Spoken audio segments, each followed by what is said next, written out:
By now you know that you can use verbs to talk about events in the past and events in the present.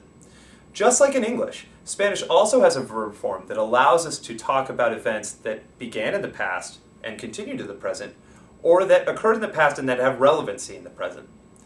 Consider the question in English, have you studied political science? The question asks about a past event. Did you study political science at some point? But the construction also implies that it has relevancy for the present moment. In English, this verb form, have you studied, is known as the present perfect. And here we'll be talking about a similar form in Spanish, which is known as el pretérito perfecto. You may see it referred to as the presente perfecto in some contexts, but el pretérito perfecto is the way we'll be dealing with it here. Just like in English, it is a compound verb form in which two verbs combine to express a single idea. Think again about have you studied political science. Have you studied is a set of words that communicates a single idea that relates the past event to the present moment. Here we'll be talking about the compound verb that exists when you take a conjugated form of the Spanish verb haber, combine it with a past participle of another verb to form a single meaning. So here is the first verb that is part of the compound verb form that forms a pretérito perfecto, haber. You will need to use one of the 6 conjugated verb forms of haber in the present tense in the correct subject form to begin the formation of the pretérito perfecto. Yo he, tú has, él, ella o usted ha, nosotros hemos, vosotros habéis, ellos, ellas o ustedes han. Since haber is irregular in the present tense, you will need to memorize these verb forms, as well as familiarize yourself with their appearance and their meaning associated with the pretérito perfecto. And here you will see the second part of the compound verb form, the past participle, or los participios. The formation of the participle is somewhat easier than a conjugated verb form. We begin with the infinitive form of the verb. You then remove the infinitive ending and add on the appropriate ending. For AR verbs, like estudiar, you add on the ending ado, A-D-O. So estudiar, remove the infinitive ending AR, and adding on the appropriate participle ending ado forms estudiado.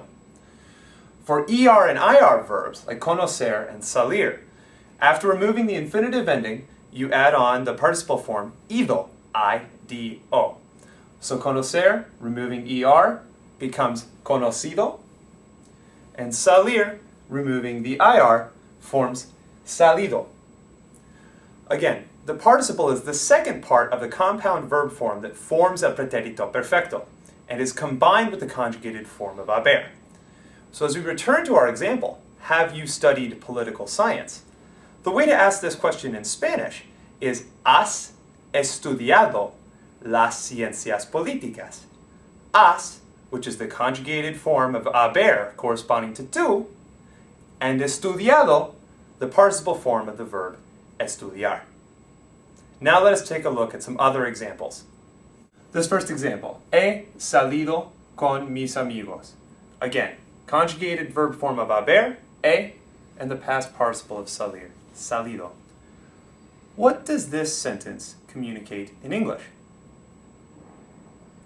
If you answered, I have gone out with my friends, you're absolutely right. He refers to the yo subject. Salido is the past participle of to go out. I have gone out with my friends. Now, not all of your past participles are regular and use endings like salido or estudiado. There are a number of irregulars, many of them with commonly used verbs. Elsewhere on this Acceso page, you will find a list of those verbs, including decir, hacer, poner, escribir, romper, amongst others. These verbs take on a different and often unique irregular participle form. Ver becomes visto, escribir, escrito, hacer, hecho, etc. Please take the time to memorize these irregular participle forms. We have 2 examples here that use them. The question, ¿has visto el nuevo filme de Gael García Bernal? Asks, have you seen the new Gael García Bernal movie? ¿Has tú visto el nuevo filme de Gael García Bernal? Or perhaps appropriately for a Spanish class, we have another example. Hemos escrito varias composiciones. Hemos, nosotros, escrito varias composiciones. And note well here that the ending ito, just as the endings in other places, end with a single O. It doesn't agree with anything else in the sentence because it's acting as a verb.